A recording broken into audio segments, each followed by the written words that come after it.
Always on your side, victory. 안녕하십니까. 부야다 입시과 대표 이우승입니다. 오늘 다뤄볼 학교는 동국대학교입니다. 2년치 입시 결과를 분석하면서 2017학년도 올해 어떤 학생이 유리한지 그리고 어떤 전형을 지원해야 되는지 함께 분석해 보도록 하겠습니다. 영상이 기니까 바로 시작해 보도록 하겠습니다. 그럼 구독, 좋아요 그리고 동국대 합격 출발해 보도록 하겠습니다. 아울러 2027학년도 대학라인 컨설팅이 오픈되었습니다. 대학라인을 정해야 되는데 어떻게 정해야 되는지 모르겠다. 내가 받은 성적보다 높게 가고 싶다 라고 하시는 분들은 QR코드에 접속하셔서 예약해 주시면 되겠습니다. 우선 동국대학교의 교과 전형이라고 명시되어 있는 학교장 추천 인재입니다. 수능 최저 없고요. 학교별 8명 추천받습니다. 교과 대신 70% 들어가고 생활기록부 일부가 30% 들어갑니다. 인원은 410명 선발하고요. 학교장 추천 교과 70%를 보도록 하겠습니다. 등급 10개를 잘 보시면 됩니다. 인문계열은 국영수 사한 잘 본 거 10개만 반영하고요. 그리고 자연계열은 국영수 과한에서 잘 본 거 10개만 반영합니다. 근데 이 10개의 과목의 등급이 사실 변별력이 크게 없습니다. 한 개가 1등급이면 10점인데 이를 70%만 반영하니까 7점, 1등급 10개는 70점 만점에 70점, 2등급 10개는 69.93점, 3등급 10개는 69.65점입니다. 올 1등급과 올 3등급의 차이가 0.35점밖에 차이가 나지 않습니다. 즉 내가 1등급이 몇 개 없다고 슬퍼할 필요가 없다는 말입니다. 이렇게 되면 사실 1등급이 몇 개 있는지는 서류 30%가 얼마나 실제로 반영이 크게 되는지를 파악해 봐야 합니다. 그럼 서류 30%는 어떤 평가를 할까요?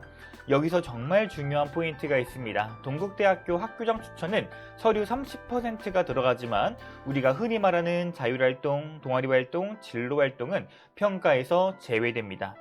이 전형에서 서류 30%의 핵심은 결국 교과 학습 발달 사항, 즉 세특과 교과 기반 학업 태도입니다. 그래서 학교장 추천은 활동이 많은 학생이 아니라 내신의 안정성과 세특의 완성도가 같이 있는 학생이 유리합니다. 게다가 대놓고 학교에서 이렇게 말하고 있습니다. 교과 성적 정량평가의 반영 비율은 없지만 서류 종합평가의 영향력은 90% 이상 높습니다 라고요. 그러면 세특이랑 행특, 출결 및 교과학습 발달은 어떻게 평가받을까요? 여기 표를 보면 학업 역량 50%, 진로 역량 30%, 인성 및 사회성이 20%입니다. 가장 큰 비중은 학업 역량입니다. 기초 학업 역량 평가, 학습의 주도성, 교과 이수 노력, 수업 태도, 탐구 능력 이런 부분을 봅니다. 그리고 진로 역량도 자율활동이나 동아리 활동으로 보는 게 아니라 교과 안에서 모집 단위와 관련된 과목을 얼마나 충실히 이수했는지, 선택 과목은 어떻게 가져갔는지, 수업 안에서 진로 관련 탐구를 어떻게 했는지를 봅니다. 그래서 학교장 추천 전형을 준비하는 학생은 내가 동아리에서 뭘 많이 했느냐 보다 내 주요 교과, 세특에 학업 태도, 탐구 과정, 전공 관력, 사고력이 얼마나 잘 기록되어 있느냐를 먼저 확인하셔야 됩니다. 자, 그러면 2025학년도와 2026학년도 학교장 추천 전형 입시 결과를 함께 보도록 하겠습니다. 우선 학교장 추천은 교과 10과목만 반영이 됩니다. 국문, 영문, 법학은 1등급이 9개 정도 있는 학생들이 평균으로 지원했고요. 사회복지는 1등급이 5개 혹은 6개 있는 학생들이 많이 지원한 것으로 보여지고 있습니다. 그러나 이 부분은 동국대학교에서도 말했듯 10%의 영향력이 있는 부분이고요. 나머지 90%는 세특이나 교과, 행특에서 평가가 이루어집니다. 그래서 교과 10과목만큼이나 학생부 전 과목 평균 등급 또한 저는 중요하다라고 판단을 합니다.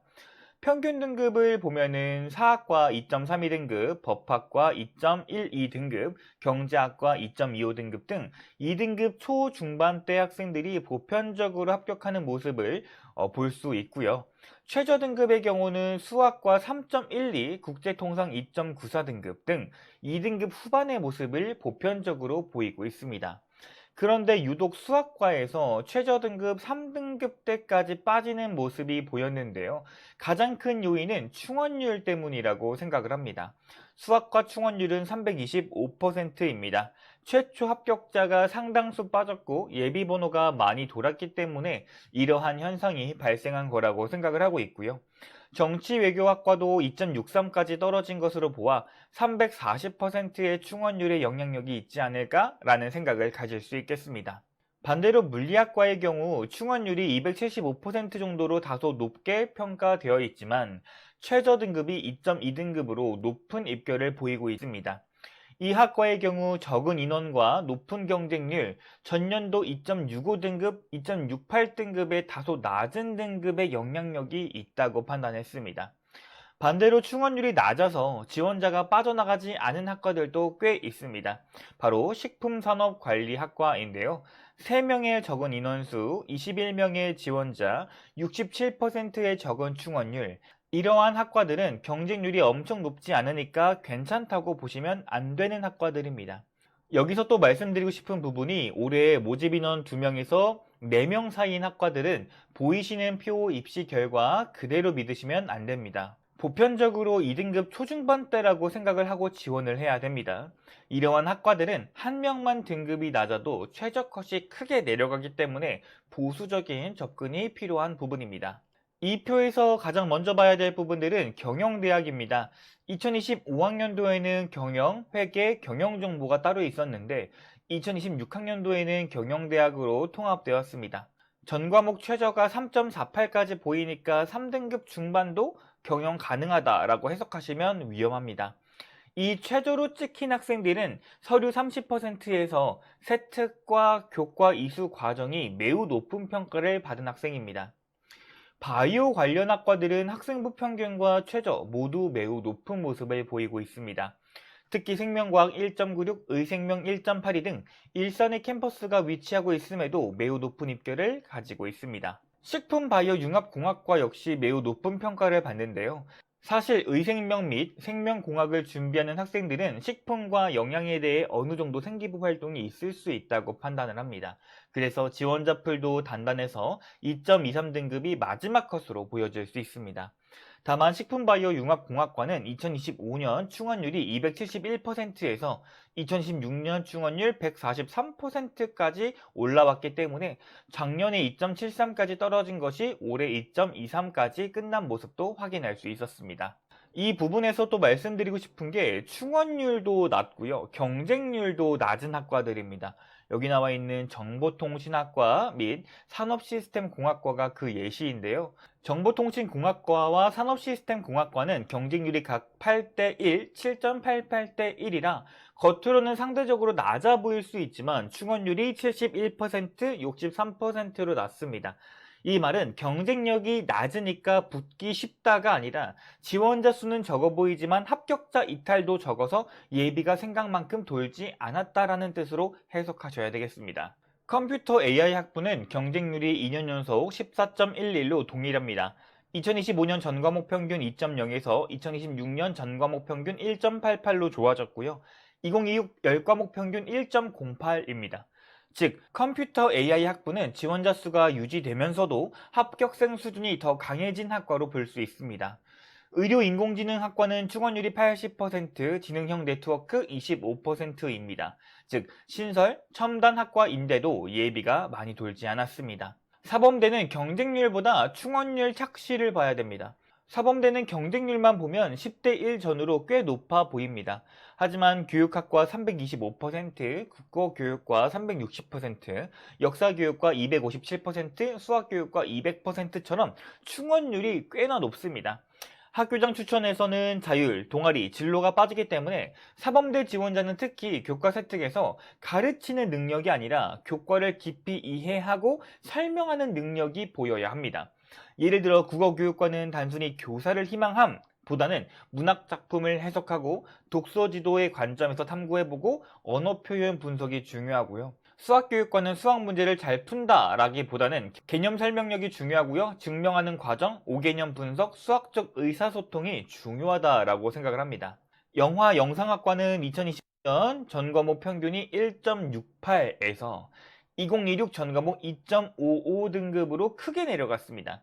이걸 보고 영화 영상학과가 쉬워졌다라고 생각할 수도 있겠지만 조심해야 됩니다. 모집 인원 3명입니다. 모집 3명짜리 학과는 한두 명의 성적에 따라 크게 평균이 흔들릴 수 있습니다. 또한 영화 영상학과는 일반 학과와 다르게 콘텐츠, 영상, 미디어, 스토리텔링, 사회문화 해석, 창작 역량이 함께 작용하는 학과입니다. 학교장 추천에서 창체가 빠지기 때문에 영화 제작 경험 자체보다 국어, 사회, 영화, 예술 관련 수업에서 영상의 언어나 서사, 사회문화 분석을 어떻게 보여줬는지가 굉장히 중요합니다. 약학과 최저 없습니다. 최상위권 내신 완성도 높은 세특이 아니면 매우 위험하다라고 평가합니다. 자, 지금까지 동국대학교장 추천 입결을 학과별로 한번 살펴봤습니다. 그런데 학부모님들께서 학생들이 이 표를 볼 때 가장 많이 하는 실수가 있습니다. 바로 전년도 최저 등급만 보고 나도 가능하겠다 라고 판단하는 겁니다. 동국대학교장 추천은 교과 70, 서류 30 전형입니다. 그리고 이 서류 30%의 자율, 동아리, 진로, 평가 제외됩니다. 결국 학교장 추천에서는 서류 평가는 세특, 교과 학습 발달 사항, 출결, 행특 중심으로 들어간다고 보셔야 됩니다.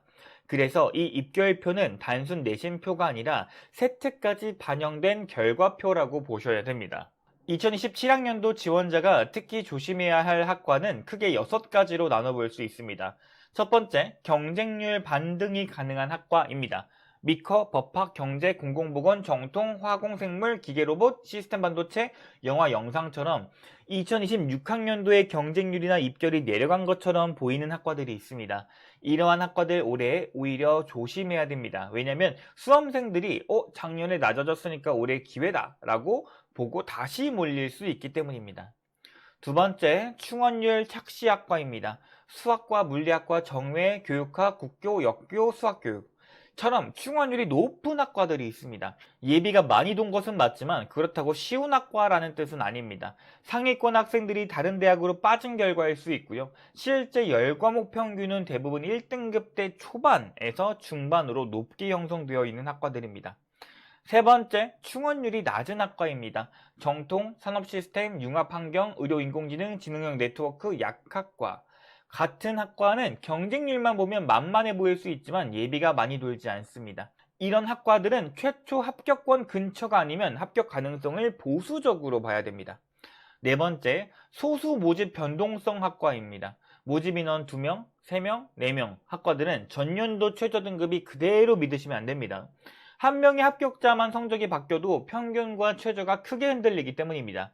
특히 영화 영상학과나 지능형 네트워크처럼 모집 인원이 적은 학과는 전년도 입결 절대로 단정적으로 보시면 안 되겠습니다. 다섯 번째, 최상위 고정학과, 약대, 의생명, 컴퓨터 AI 학부, 화공생물, 미커 같은 학과들은 경쟁률이 조금만 내려가도 합격생 수준이 쉽게 낮아지는 학과가 아닙니다. 특히나 10과목 평균 보면 주요 교과목이 거의 1등급대 초반인 경우가 많이 있습니다. 마지막으로 학교장 추천 전형에서 가장 중요한 건 세특입니다. 이 전형은 자율, 동아리, 진로 보지 않습니다. 그래서 활동이 많은 학생보다 국어, 수학, 영어, 탐구, 교과 세특에서 학업과 전공 관련 사고력이 보이는 학생이 유리합니다. 결론적으로 2027학년도 동국대 학교장은 작년 최저가 몇 등급이었냐로 넣는 전형이 아닙니다. 평균 등급, 충원율, 모집 인원, 10과목 평균, 그리고 내 세특의 완성도를 함께 보셔야 됩니다. 그래서 저는 올해 지원자들에게 이렇게 말씀드리고 싶어요. 경쟁률이 낮다고 쉬운 학과 아니고 충원율이 높다고 만만한 학과 아닙니다. 동국대 학교장은 내신과 세특이 같이 준비된 학생이 가장 유리한 전형입니다. 그럼 여기서 학부모님들께서 가장 많이 하시는 질문이 있습니다. 그래서 우리 아이 어떤 학과 써야 돼? 어떤 게 안정적이야? 라는 질문인데요. 그래서 안정 지원을 보려면 5가지를 같이 보셔야 됩니다. 첫째는 전과목 평균입니다. 내 성적이 지원하는 학과의 2개년 평균보다 최소 0.2등급에서 한 0.3등급 정도는 좋아야 안정에 가깝다고 볼 수 있습니다. 전년도 최저에 딱 걸치는 지원은 안정이 아니라 소신 또는 상향입니다. 둘째, 10과목 평균입니다. 동국대학교장 추천 입결을 보면 전년도 평균은 2등급대라도 10과목 평균은 1등급대 초반인 학과가 많습니다. 그래서 내 전과목 평균만 볼 것이 아니라 국어, 수학, 영어, 탐구 중 강한 과목 10개 등급이 학과 평균과 맞는지도 보셔야 되고요. 셋째, 모집 인원입니다. 2명, 3명, 4명 모집 학과는 안정으로 잡기는 어렵습니다. 한두 명만 성적이 달라져도 입결이 크게 흔들리기 때문입니다. 안정을 원한다면 가능하면 6명 이상 모집하는 학과를 우선적으로 보셔야 됩니다. 네 번째, 충원율입니다. 충원율이 150% 이상인 학과는 예비가 어느 정도 돌았다고 볼 수 있습니다. 반대로 충원율이 100% 이하인 학과는 경쟁률이 낮아도 예비를 기대하면 안 됩니다. 다섯 번째는 세특 적합성입니다. 학교장 추천 전형은 자율, 동아리, 진로 평가 안 됩니다. 그러면 결국 세특에서는 학업 역량과 전공 관련 사고력을 보여야 합니다. 예를 들어 컴퓨터 AI 학부라면 수학, 정보, 과학, 세특이 중요하고요. 법학과라면 국어, 사회, 윤리, 정법, 세특이 중요합니다. 내신만 맞고 세특이 약하면 안정이라고 보기 어렵습니다. 그래서 저는 동국대학교 학교장 추천 안정 지원을 이렇게 정리하고 싶습니다. 전년도 최저 등급 보고 쓰는 거 안정 아닙니다. 평균보다 좋은 내신, 강한 10과목 평균, 모집 인원 조금 많고 충원율 잘 돌고 그리고 세특의 적합성이 같이 맞을 때 안정 지원이라고 말씀드려보고 싶습니다. 열린 전공학부는 전공을 아직 못 정한 학생이 가는 곳이 아닙니다. 대학 입학 후 다양한 전공을 탐색하고 선택할 수 있을 만큼 기초 학업 역량이 탄탄한 학생을 뽑는 모집 단위입니다. 특히 자연계 열린 전공은 더 조심하셔야 됩니다. 경쟁률 14.72로 인문보다 높고요. 충원율 96%입니다. 충원율이 100% 아래라는 건 예비가 생각보다 많이 돌지 않았다라는 뜻입니다. 그러니까 자연계 열린 전공은 전공 미정이라 조금 편한 선택지라고 보시면 위험합니다. 수학과 과학의 기본기가 탄탄하고요. 세특에서도 논리적 사고력과 과학적 탐구력이 보여야 됩니다. 그래서 열린 전공 학부를 지원하려는 학생은 이렇게 확인하셔야 됩니다. 내가 전공을 아직 확정하진 않았더라도 주요 교과에서 학업 역량이 뚜렷한가? 내 세특의 다양한 분야를 연결해 사고한 흔적이 있는가? 인문이면 국, 영사, 자연이면 수, 과의 강점이 분명한가? 이 세 가지를 보인다면 열린 전공은 좋은 선택지가 될 수 있겠지만 반대로 전공도 애매하고 세특도 애매하다면 열린 전공은 오히려 위험한 선택지가 될 수 있습니다. 다음은 학생부 종합전형인 두드림, 불추, 기회균형에 대해서 알아보도록 하겠습니다. 두드림은 1단계 2.5배수에서 3.5배수, 불추는 2배수에서 3배수, 기회균형은 4배수에서 6배수까지 있으며 면접은 각각 30% 있습니다. 특히 동국대 면접은 주요 대학 중 가장 느린 12월 둘째 주입니다. 때문에 보편적으로 1차 합격한 학생들은 다른 학교에 1차도 합격하고 면접도 보고 온 학생들이 많습니다. 그렇기 때문에 거의 모든 학생들이 면접을 잘 준비하기 때문에 답변의 질적인 부분에 신경을 많이 써야 합니다. 면접은 면접 시즌 때 한 번 더 검토해 보도록 하겠습니다. 종합전형 서류에서 제일 중요한 게 전공 수학 역량입니다. 즉 전공에 관련해서 그 과목의 성적이 좋은지, 공동교육과정 등은 있는지가 중요하고요. 전공에 대한 노력과 탐구 과정, 즉 흔히 전공에 관련한 활동과 경험이 많냐, 그리고 깊냐, 과정은 있냐가 중요합니다. 그 외에 학업 역량 30%, 인성 및 사회성 20%입니다. 건국대학교보다 전공 적합성이 높기 때문에 진로를 위한 탐구 활동이 많고 교과목도 우수하다면 저는 동국대학교를 더 추천하겠습니다. 자, 그러면 이제부터 동국대학교 학생부 종합전형 가이드북을 기반으로 어떤 생기부가 좋은 생기부인지 요약해서 말씀드릴 테니까 3학년 생기부에 반드시 넣어주시길 바랍니다. 동국대학교 학생부 종합전형을 준비할 때 많은 학생들이 이렇게 생각을 합니다. 전공 관련 활동 많이 했습니다. 동아리 했고 발표했고 보고서 썼어요. 그런데 동국대학교가 보는 핵심은 활동의 개수가 아닙니다. 중요한 건 활동을 통해 어떠한 성과가 남았는가입니다. 이 표를 보시면 왼쪽에는 활동 사례가 있습니다. AI CCTV 조사했다, 촉법소년 문제 논의했다, 범죄 GIS 분석했다, 모의 재판했다, 포스터 만들었다, 이런 활동들이 나와 있습니다. 그런데 여기서 멈추시면 안 됩니다. 대학이 진짜 보고 싶은 건 가운데 있는 활동을 통한 성과입니다. 예를 들어 AI 기반 범죄 예측 기술을 조사했다면 단순히 AI 범죄 예측 기술을 조사함에서 끝나는 게 아니라 이 기술의 기능과 한계를 문서화하고 실제 치안 현장에 적용할 때 생길 수 있는 윤리적 문제까지 분석하셔야 됩니다. 촉법소년 관련 활동도 마찬가지입니다.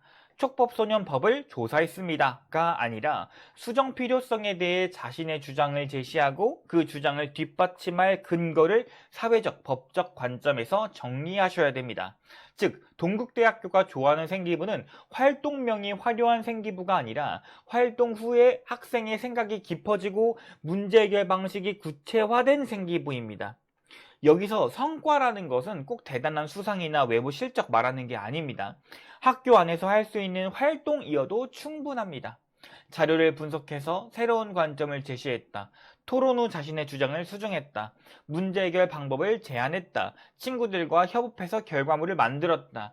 한계를 발견하고 후속 탐구로 이어갔다. 이런 것들이 전부 학생부 종합전형에서 말하는 성과입니다.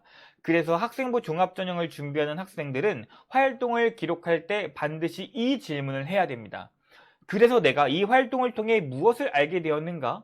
어떤 문제를 해결하려고 했는가? 내 생각이나 태도가 어떻게 달라졌는가? 그 결과 어떤 전공 역량이 드러났는가?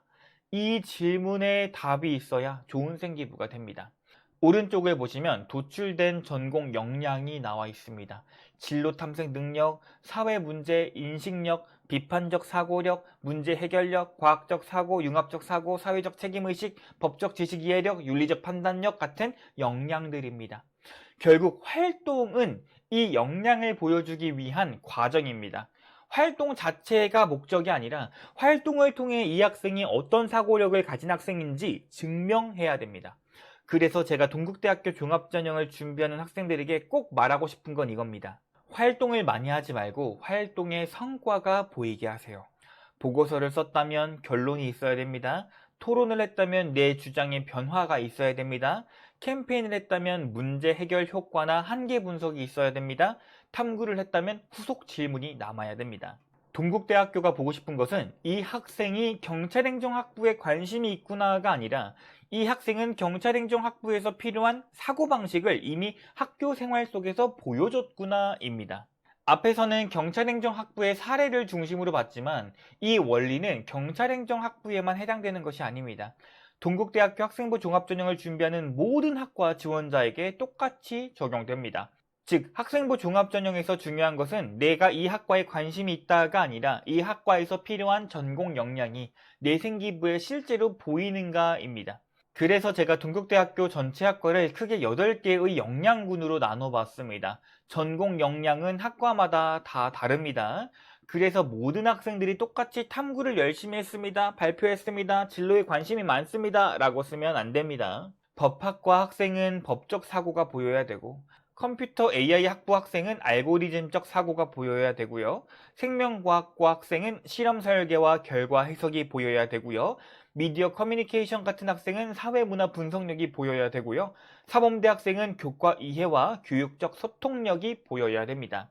그래서 동국대학교 학생부 종합전형을 준비할 때는 내가 어떤 활동을 했는가 보다 그 활동이 내 학과의 전공 역량으로 읽히는가를 먼저 보셔야 됩니다. 이 표는 바로 그 기준표입니다. 이 표는 동국대학교 학생부 종합전형 가이드북에서 나온 자료인데요. 동국대학교에 합격한 학생의 생활기록부를 학교 자체 AI로 분석해서 자율활동, 동아리활동, 진로활동에서 어떤 특징이 나타났는지를 정리한 내용입니다. 진짜 중요한 건 활동명이 아닙니다. AI가 읽어낸 것은 활동의 이름이 아니라 그 활동 속에 반복적으로 드러난 학생의 방향성입니다. 동아리 활동도 마찬가지입니다. 경찰이 되고 싶다는 꿈을 향해 여러 활동을 했지만 단순히 진로 관련 동아리에 참여한 것은 아닙니다. 리더십, 탐구력, 사회적 책임감, 협업 능력, 논리적 사고, 문제 해결력이 함께 드러났습니다. 진로 활동에서는 더 분명합니다. 법적 예방, 과학수사, 심리학, 법과 윤리, 인공지능, 데이터 분석, GPS 기술까지 연결되어 있습니다. 이 말은 동국대가 경찰행정학부 지원자를 볼 때 단순히 경찰이 되고 싶은 학생을 보는 게 아니라는 뜻입니다.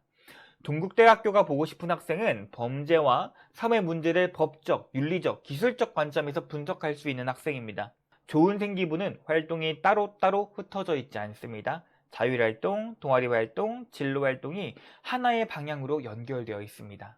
이 학생의 경우는 자율활동에서는 사회 문제와 법, 윤리 문제를 다루고요. 동아리 활동에서는 협업과 탐구력을 보여주고 있고요. 진로 활동에서는 경찰행정학부와 연결되는 학문적 관심을 확장했습니다. 그래서 나는 어떤 활동을 해야 좋을까를 고민하는 학생이 있을까봐 동국대학교 전체 학과에 필요한 자율활동, 동아리 활동, 진로 활동을 제 나름대로 다 정리해놨습니다. 고1부터 고3까지 전체 학생들이 필요한 내용이라고 생각을 합니다. QR코드에 접속하시면 동국대학교 학생부 종합전형 가이드북과 제가 만들어 놓은 요 파일이 있으니까 다운받고 활용해 주시면 좋을 것 같습니다. 또한 좋은 생활기록부의 조건을 동국대학교에서 발표했는데 그 자료를 빠르게 요약해서 말씀드리겠습니다. 동국대가 말하는 자율활동에서 좋은 생기부는 이러한 구조입니다. 학교 또는 사회 문제를 발견했고요. 자료를 조사했고요. 친구들과 토론하고 캠페인을 기획합니다. 그리고 해결 방안을 제시하고요. 한계를 느끼고 후속 탐구로 확장한 사람입니다. 예를 들어 행정학과 지원자라면 학교 급식 대기시간 문제를 단순 민원으로 끝내는 게 아니라 대기시간 조사하고요. 동선 분석하고요. 설문조사하고요. 개선안 제안하고요. 정책 효과 예측까지 연결하면 강해집니다. 동아리 활동 볼까요? 단순히 전공 관련 동아리를 들어간 것보다 동아리 안에서 어떤 주제를 잡고 어떤 역할을 했고 결과물을 어떻게 만들었는지가 중요합니다. 예를 들어 컴퓨터 AI 학부 지원자라면 코딩 동아리에서 단순히 앱을 제작하는 것보다 문제 상황을 정의하고요. 데이터를 수집하고요. 알고리즘을 선택하고 오류를 수정하고 사용자 피드백 반영이 기록되어야 하고요. 경영학과 지원자라면 창업 동아리에서 활동도 단순 판매 경험보다 시장 조사하고요. 고객을 세분화하고요. 가격 전략을 제시하고요. 홍보 채널을 분석하고요. 판매 결과 피드백으로 써야 강합니다. 좋은 진로 활동의 구조는 이겁니다. 관심 분야를 발견했습니다. 관련 자료를 탐색했고요. 전공 관련 이해가 있어야 되고요. 실제 사례를 분석하고 한계와 윤리 문제를 고민하고요. 후속 탐구 계획을 한 학생이 좋습니다.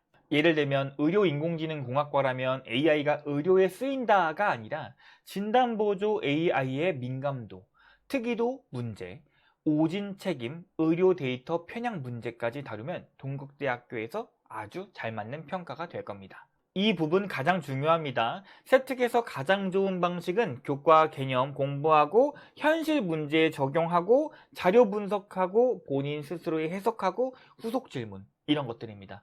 예를 들어 경제학과 지원자의 수학 세특은 수열을 학습한 뒤 복리 이자 구조를 분석함에서 끝나면 평범해요. 그걸 더 좋게 만들려면 금리 변화에 따른 원리금 증가율을 함수로 모델링하고 청년층 대출 상환 부담을 비교 분석함처럼 교과 개념과 사회 문제를 연결해야 됩니다. 그럼 생명과학과 지원자는 유전자 발현을 조사함보다 전사 조절 개념을 바탕으로 환경 요인이 유전자 발현량에 미치는 영향을 사례 중심으로 비교하고 후성 유전학 조절의 가능성과 한계를 정리함. 요러면 너무 좋겠죠. 동국대학교에서 말하는 좋은 행특은 이런 느낌입니다. 토론 과정에서 의견 충돌이 생겼을 때 쟁점 정리하고 구성원별 역할을 재배치해서 결과물을 완성하는 데 기여함. 이러한 문장은 인성, 사회성, 문제 해결력, 협업 능력이 동시에 보일 수 있습니다. 반대로 친구랑 밝게 잘 어울림은 나쁜 말은 아니지만 대학 평가에서는 변별력이 없습니다. 내 생기부가 이런 모습이라면 수정 방향을 보고 조금 살펴보십시오. 특히 활동 나열형과 전공명 반복형은 정말 많은 학생들이 해당됩니다. 내가 어떤 단점이 있는지 생각해보고 이 단점을 극복하는 모습을 반드시 3학년 생기부에 보인다면 저는 가능성이 있다고 생각을 합니다. 자, 이제 지금까지의 생활기록부를 어떻게 만들었는지를 확인했다면 이 생기부의 경쟁을 통과한 학생들의 점수를 한번 확인해 보겠습니다. 2025, 2026 두드림 입시 결과 시작합니다. 여기 빨간 네모칸의 최저 등급은 낮은 내신을 설득할 수 있는 서류와 학교 수준을 가진 학생들일 겁니다. 어문 계열에서 보이는 4등급, 법학, 정치외교에서 미디어 커뮤니케이션에서 보이는 2등급이 해당됩니다. 특목고 친구들이 들어오는 동국대학교입니다. 다음은 경쟁률에 대한 이야기인데요. 전반적으로 20대 1 정도의 경쟁률을 보이고 있습니다. 특히 경쟁률도 높은데 입결이 크게 떨어지지 않는 사회학과, 광고홍보, 화학과, 수학과의 경우 지원자 수준이 강하고 내신도 비교적 단단하다고 느낄 수 있습니다. 세 번째로 봐야 할 부분이 평균과 최저 차이가 큰 학과들인데요. 서류로 역전이 가능성이 있는 학과들입니다. 철학과, 법학과, 사학과, 정외, 영문학과, 국문학과 등이 있습니다. 이 학과들은 특히 외고, 국제고 학생들이 많이 들어오는 학과인데 내가 만약 일반고지만 외고, 국제고에 깊이감이 있는 생기부라면 내신은 평균보다 낮아도 지원해 볼 수 있다고 생각이 듭니다. 반면에 조심해야 할 부분이 바로 충원율인데요. 경쟁률이 이렇게나 높은데 충원율이 안 돌았다면 매우 유의해서 보셔야 됩니다. 물리학과 0%, 식품산업 13%, 법학과 15%, 광공부 20%, 북한학 29%, 수학과 29% 등이 이에 해당합니다. 충원율 생각하고 지원하면 안 되는 학과들이고요. 특히 사회학, 행정학, 광고홍보학은 평균과 최저 간격도 작고 충원율도 낮아서 보수적으로 접근이 필요한 학과들입니다. 또한 경쟁률이 크게 내려간 학과들이 있습니다.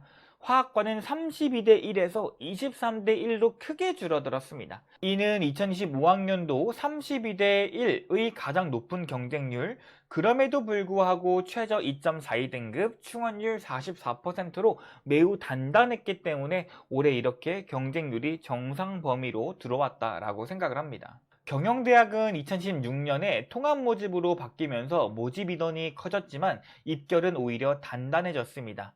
2025년도에 경영, 회계, 경영 정보가 따로 있을 때보다 최저가 크게 좁아졌기 때문에 올해 경영대학을 지원하는 학생들은 2025년 개별 학과 최저를 참고하시면 안 됩니다.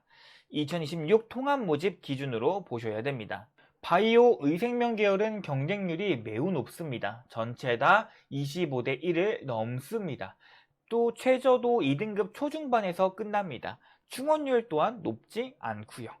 공학 계열에서 가장 중요한 건 정보통신공학과입니다. 충원율 0%, 기계공학 로봇에너지 공학과도 충원율 23%, 산업시스템 17%, 공대에서도 매우 낮은 충원율을 보여주고 있습니다. 이 표에서 경쟁률은 내려갔지만 입결은 매우 단단해진 학과들이 있습니다. 바로 경찰행정, 융합환경, 생명과학, 식품바이오인데요. 경쟁률이 소폭 하락했으나 내신 평균은 더 높아진 학과들입니다. 또한 경쟁률이 낮아 보이지만 충원율도 낮은 학과들이 있는데요. 이 학과들은 내 내신이 평균 근처라고 해도 안심할 수 없는 학과들입니다. 무조건 최초 합격을 해야 한다는 부담이 있기 때문에 정말 신중해야 하는 학과들인데요. 바로 정통, 기계로봇, 산업시스템, 생명과학, 건설환경공학입니다. 이 학과들은 정말 내신 기부가 맞는지 그리고 관련 교과에 빈틈이 없는지 반드시 체크하고 지원하시길 바랍니다. 컴퓨터 AI 학부 최저 6.94. 최저 6.94는 극단적인 개별 사례일 가능성이 있기 때문에 고려하시면 안 됩니다. 2025 최저 3.13입니다. 시스템 반도체, 의료인공지능, 지능형 네트워크 융합학과는 전부 첨단 분야입니다. 여기서 눈에 띄는 건 충원율이 모두 낮다는 점입니다. 시스템 반도체 25%, 인공지능 27%, 지능형 네트워크 25%. 또 하나 중요한 건 평균과 최저 간격이 크지 않습니다. 시스템 반도체 평균 2.4, 최저 2.84, 의료인공지능 2.36, 2.72, 지능형 네트워크 2.57, 3.14. 이 말은 첨단 융합 계열은 두드림이어도 내신이 크게 열리는 구조가 아니라는 뜻입니다. 사범대는 학교장 추천에서는 충원율이 높게 보였던 학과들이 굉장히 많았는데 두드림에서는 학과별로 좀 더 단단하게 보셔야 됩니다. 특히 교육학과는 평균이 2.29, 최저 2.42입니다. 평균과 최저 차이가 0.13밖에 안 됩니다. 이건 합격자의 내신 분포가 매우 촘촘했다라는 뜻입니다. 역사교육도 평균 2.32, 최저 2.48로 되게 작고요. 국어교육과 2.16, 2.57로 비교적 단단합니다. 영화 영상학과 매우 강하게 봐야 됩니다. 경쟁률 42대 1입니다. 이 표에서 가장 높은 수준입니다. 2025 경쟁률도 32.82, 2026에 더 올라갔습니다. 그런데 평균은 3.81에서 2.88로 더 줄어들었습니다. 이건 굉장히 중요한 변화입니다. 경쟁률은 올라갔는데 평균도 좋아졌어요. 즉 지원자가 많아졌는데 합격자 내신 수준도 강해졌다. 굉장히 조심해야 될 부분입니다. 약학과 2025와 2026 매우 다릅니다. 2025 평균 1.31, 최저 1.47. 2026 평균 1.47, 최저 3.64. 이걸 보고 약대 두드림 최저가 3.64까지 내려갔네 라고 해석하시면 매우 위험합니다. 약대 평균은 여전히 1.47입니다. 즉 합격자 대부분이 여전히 최상위권 내신입니다. 최저 3.64는 예외적 합격 사례로 보셔야 됩니다. 자, 지금까지 동국대학교 두드림 입시 결과 쭉 살펴봤습니다. 학교장 추천과 동국대 두드림은 입결표를 보는 방식이 완전 다릅니다.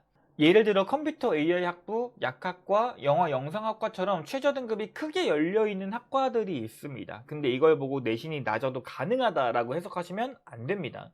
최저 등급은 일반적인 합격선이 아니라 강한 생기부가 만들어낸 예외값일 가능성이 큽니다. 두 번째, 평균과 최저의 간격입니다. 사회학, 행정, 광고홍보, 생명과학, 의생명, 교육학과처럼 평균과 최저 차이가 작은 학과는 합격자 풀이 상당히 단단하다고 봐야 됩니다.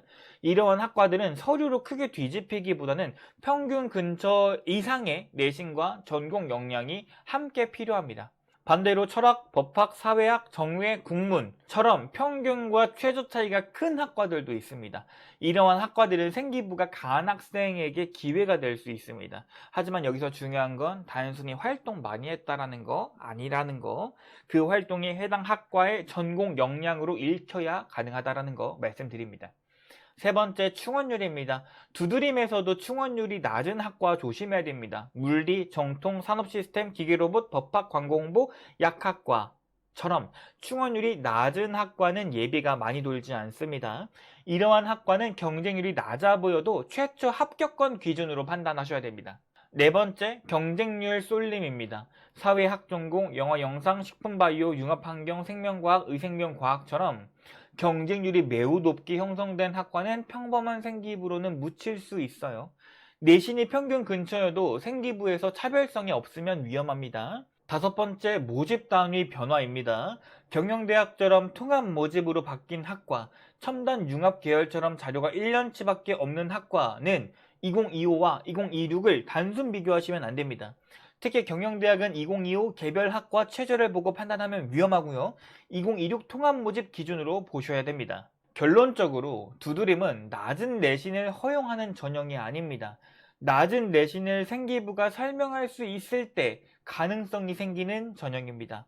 그래서 2027 학년도 동국대학교 두드림을 지원하려는 학생들에게 이렇게 말씀드리고 싶어요.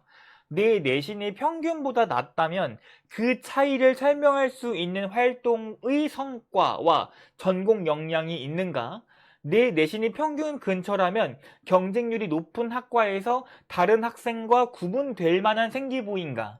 내 내신이 평균보다 좋다면 생기부가 전공과 연결되어 안정성을 높여주는가? 이 세 가지를 판단하시면 좋을 것 같아요. 두드림은 몇 등급이 붙나요?가 아니라 그 등급을 납득시킬 수 있는 생기부가 있나요?가 핵심입니다. 마지막으로 학교장 추천 전형과 두드림 전형의 차이를 말씀드릴게요. 정리하면 학교장 추천 전형은 세택으로 승부하는 교과형 전형이고요. 두드림은 생기부 전체 서사로 승부하는 종합형 전형입니다.